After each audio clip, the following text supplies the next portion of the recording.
Здравствуйте, в эфире новости Осетии. Расскажем обо всем, что произошло в республике к этому часу. В студии Вячеслав Музаев, и в начале выпуска коротко о главном.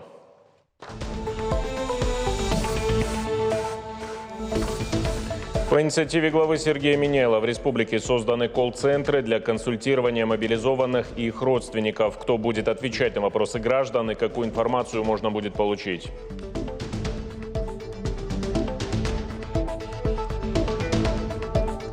А сейчас они захоронены в родном селе, у себя на родине.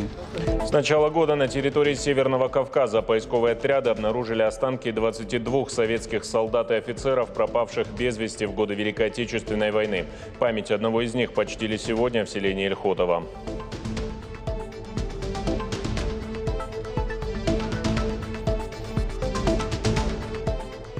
Мы теперь будем более подробно знать, что нас ждет, что нам надо будет делать. На базе Североосетинского поисково-спасательного отряда МЧС прошла аттестация личного состава. Оценить профессиональные навыки спасателей приехали специалисты из других регионов. О результатах через несколько минут.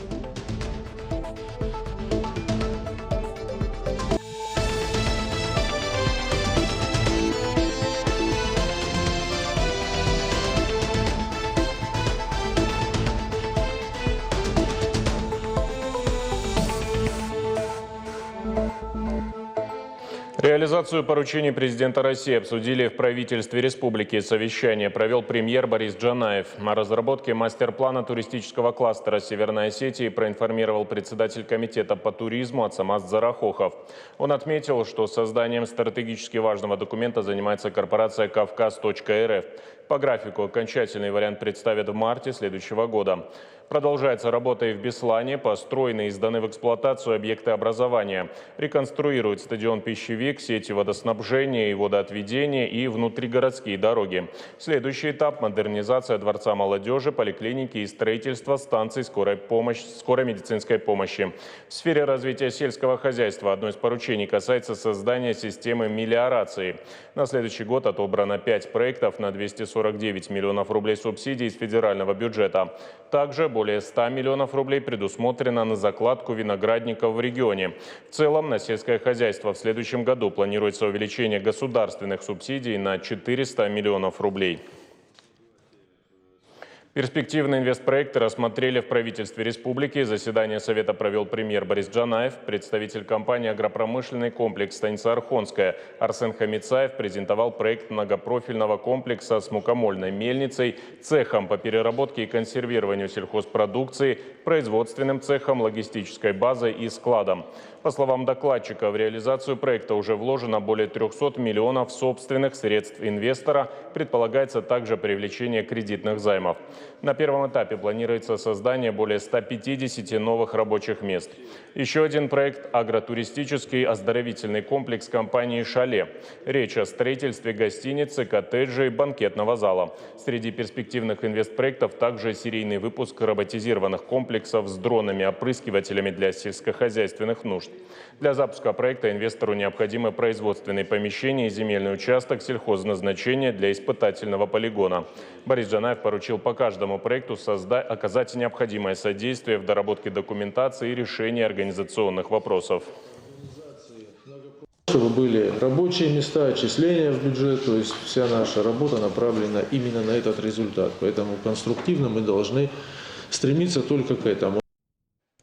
Сегодня же Борис Джанаев провел прием граждан. Со своими проблемами к премьеру обратились 10 человек.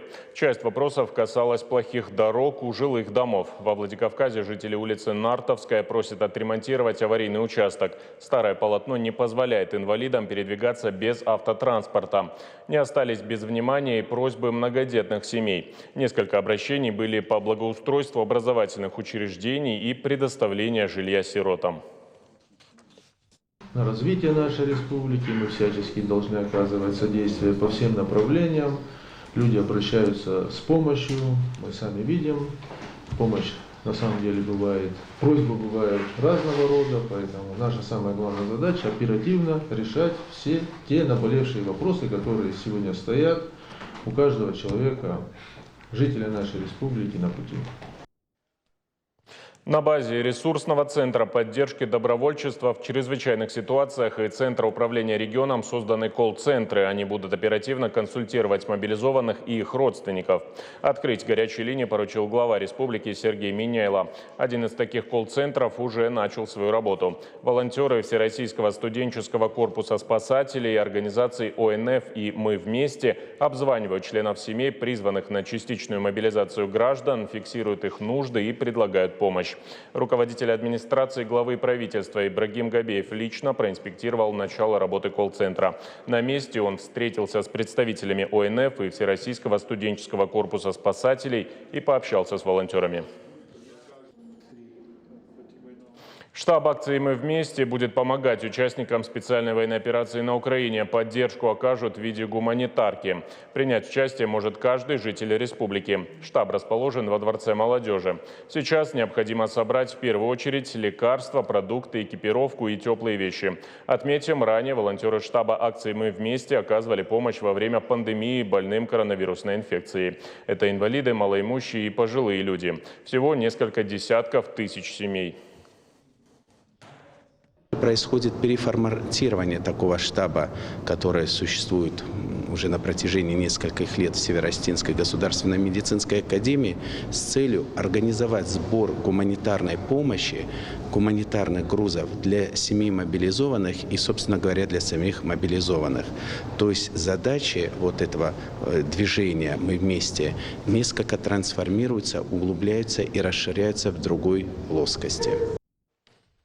Современный кабинет функциональной медицинской диагностики появится в поселке Бекан. Фельдшерский пункт планируют открыть до конца года. Медучреждение оборудуют всем необходимым для оказания качественной первичной помощи. Сейчас подрядчик приступает к отделочным работам. На объекте побывала моя коллега Дана Малышева. Это пока здесь голые стены. Совсем скоро в этом ФАПе будут лечить жителей Бекана. Рабочие идут с опережением графика. За 2 месяца разработали грунт, смонтировали фундамент толщиной в 15 сантиметров, построили стены. До сезона дождей успели накрыть крышу. Сейчас работают над электрокоммуникациями. Совсем скоро приступят к шпаклевке. Максимум 5 дней и ФАП будет отштукатурено. После штукатурки пойдут следующие операции. Там шпатлевка, побелка, покраска, грунтовка. Где-то плитка пойдет, кафельная, полы утепленные.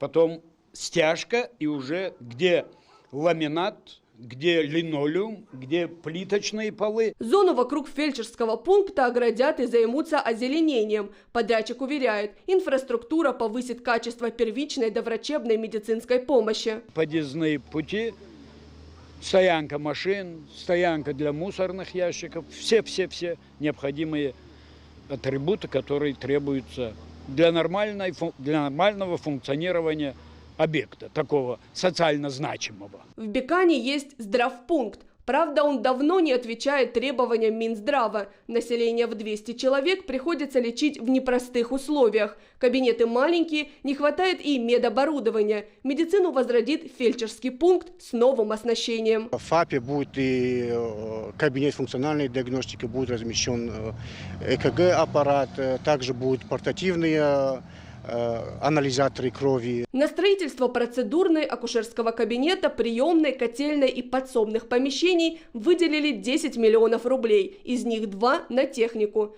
Пункт медпомощи организовали по федеральному проекту «Модернизация первичного звена здравоохранения». К концу ноября объект обещают сдать под ключ. Местные, кстати, успели оценить ФАП. Они очень обрадовались, благодарили. Это нужный социальный объект. Радовались и с радостью ушли. Мы им объяснили, что, как в этом году у них будет уже ФАП. Пунктами доврачебной медпомощи охватили весь Ордонский район. ФАП в Бекане стал 3-м, а в ближайшие дни откроют 5-ю амбулаторию в селении Коста. Дана Малышева, Алан Суанов, Новости Осетии. В годы Великой Отечественной войны на полях сражений пропали без вести, по разным данным, около 2 миллионов советских солдат и офицеров. Но благодаря усилиям поисковых отрядов их число с каждым годом сокращается. Вот и сегодня в Ильхотово с почестями захоронили останки еще одного бойца Красной Армии. Анна Голобаева расскажет подробнее. Фамилия Доевых до сих пор не может поверить в то, что спустя 80 лет останки родственника Руслана Доева наконец удалось найти. Их обнаружили поисковики на северном склоне Терского хребта города Малгобек. Рядом нашли винтовочные гильзы и ложку с почти нетронутой временем надписью с инициалами героя. По ней удалось установить личность красноармейца, героически павшего в годы Великой Отечественной войны. После того, как выяснилось, что фамилия Доев, в основном, и он призван из Кировского района, так как мы ранее здесь еще в 17-18 году мы проводили в Ольхотово поисковые экспедиции, были знакомы с руководителем администрации, с другими жителями Ольхотова. Естественно, мы сразу же связались с администрацией села Ольхотово, и в ходе розыска родственников нам удалось установить, что Доев Руслан, он житель села Ольхотово. Церемония захоронения состоялась на территории братской могилы. Отдать дань памяти приехали представители администрации района, общественного движения «Штырны-Хаш», юнармия, школьники и студенты. После торжественной речи присутствующие почтили память героя минутой молчания и возложили цветы. И огромное спасибо тем людям, которые его нашли и передали родной земле, и мы его здесь с почестями похоронили. Еще хочу сказать всем спасибо, которые сегодня сюда пришли и, как говорится, сделали большое уважение фамилиям Доевых, и от имени старших Доевых им огромное спасибо. То, что останки были найдены, и на протяжении 80 лет они пролежали. А сейчас они захоронены в родном селе, у себя на родине, приобрел вечный покой. Это самое главное значение. В рамках вахты памяти «Терский рубеж» всего в этом году провели 4 полевые экспедиции. Поисково-разведывательные работы проходили на границах Чечни, Ингушетии, Северной Осетии. Именно там велись одни из ожесточенных боев, где потери личного состава Красной Армии составили десятки тысяч. За это время обнаружили останки 22 советских солдат и командиров. Анна Голобаева, Хетак Гапоев, Новости Осетии. О творчестве Коста Хитагурова говорили в Республиканском доме дружбы народов. На мероприятии присутствовали ученые и писатели со всего Кавказа, а также педагоги, ученики и студенты. Произведения великого писателя прозвучали на разных языках. Презентовали и авторские книги, посвященные творчеству Коста Хитагурова. Приветственные обращения прислали и работники образования из регионов страны. Собравшиеся еще раз подчеркнули, память о великом поэте должны хранить не только народы Кавказа, но и вся Россия. Очень важно знать творчество такого великого гения осетинского, скажем, языка нашего. Каждый из нас гордится, что он имел возможность, имел счастье в свое время познакомиться с творчеством Коста и на всю жизнь это заложить глубоко-глубоко у себя в сердце. Закреплять теоретические знания на практике теперь будут в лесном техникуме. В Алагире для будущих ландшафтных дизайнеров открыли современную мастерскую, отвечающую стандартам WorldSkills. Теперь студенты будут получать качественно новое образование. А благодаря руководству республики в учреждении открыли и новую столовую. Лидия Цахилова продолжит тему. Этим прибором можно отбить участок определенного размера. Понять в теории и сразу применить на практике. С нового учебного года в лесном техникуме заработала мастерская ландшафтного дизайна. Оборудована по последнему слову техники. Здесь есть все необходимые измерительные приборы и инструменты. Всего около 700 наименований. Амалия Левичева, как и ее одногруппники, рада, что теперь вместо подручных средств будет использовать нивелир, дальномер и другие приборы. Нам объясняют, как они работают, для чего они нужны. Поэтому то, что мы получили такое оборудование, тоже очень хорошо. Практики, правда, не хватало немножечко, но теперь, я думаю, мы это все восполним обязательно. И самое главное, что, я думаю, для студентов, для моих всех сверстников это тоже будет очень интересно. А в помещении бывшего актового зала будущие дизайнеры оттачивают практические навыки вот на этих образцах с использованием различных материалов и специального оборудования. К слову, здесь же проходят соревнования WorldSkills по ландшафтному дизайну. Новая мастерская позволяет получить полноценную подготовку по специальности. Проектирование проектирование ландшафтного дизайна в основном, конечно, здесь полностью.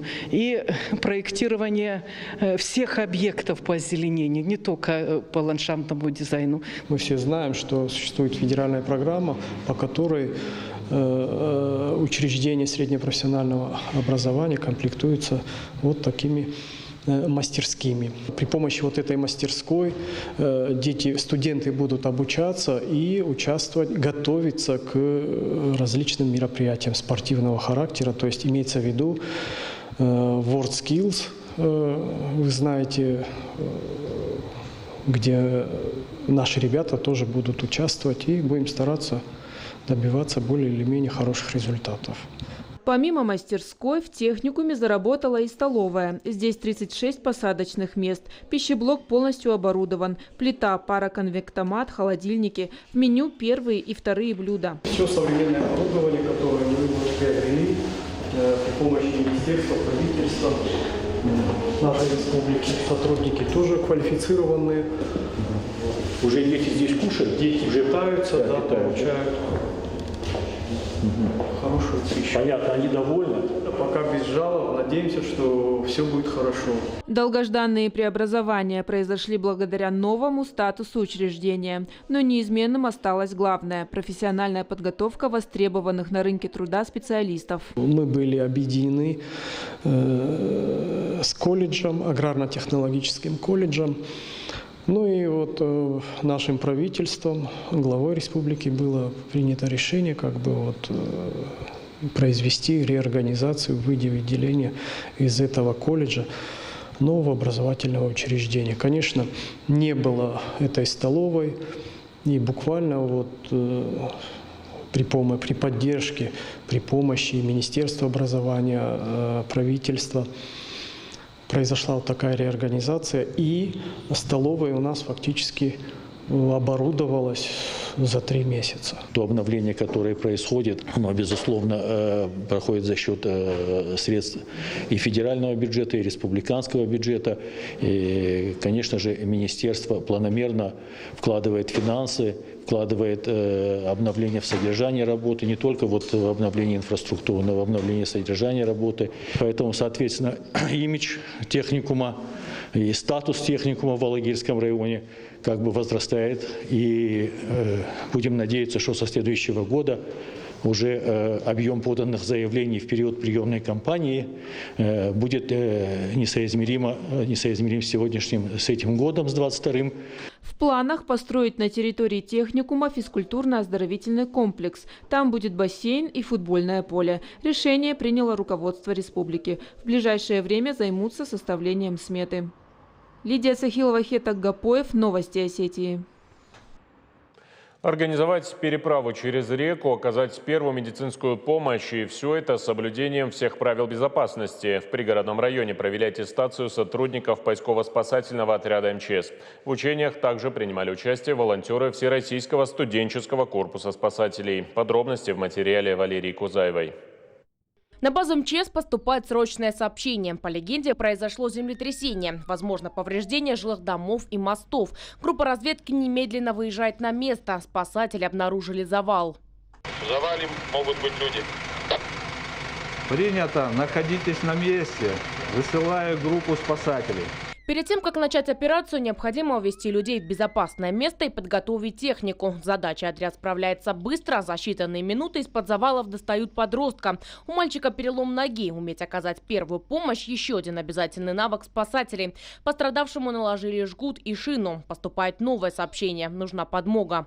В результате землетрясения произошел обвал моста. По словам очевидцев, на той стороне в лесу остался грибник. Чтобы найти пострадавшего, необходимо организовать переправу через реку. Здесь все максимально приближено к реальным условиям, чтобы в случае настоящего ЧП спасатели точно знали, что делать. Согласно легенде, на этом участке вода вышла с берегов. Перебраться нужно через верх, переправить на другую сторону кинолога, собаку и носилки. Все это делать с помощью веревочного троса, максимально оперативно, соблюдая правила безопасности.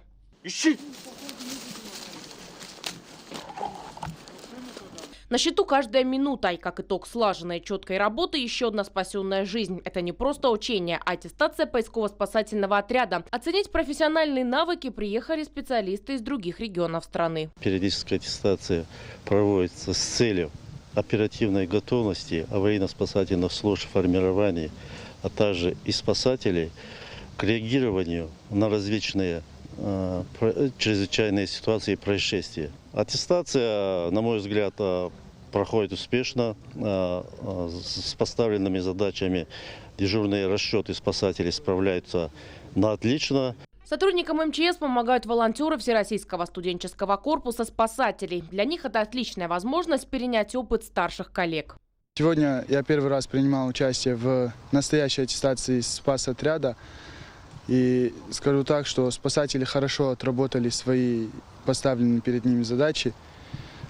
Справились, я думаю, на отлично. И спасатели Северо-Осетинского поисково-спасательного отряда будут готовы выехать на любой вызов. И я уверен, что они хорошо справятся со своей работой. Для нас это тоже плюс, потому что мы теперь будем более подробно знать, что нас ждет, что нам надо будет делать. И, можно сказать, будем учиться на чужих ошибках и будем готовы к своей аттестации. Важно, чтобы личный состав всегда был готов к любой нестандартной ситуации. Поэтому такие аттестации сотрудникам Северо-Осетинского поисково-спасательного отряда проводят регулярно. Валерия Кузаева, Давид Битиев. Новости Осетии. Это были все новости к данному часу. Я с вами прощаюсь. Всего доброго.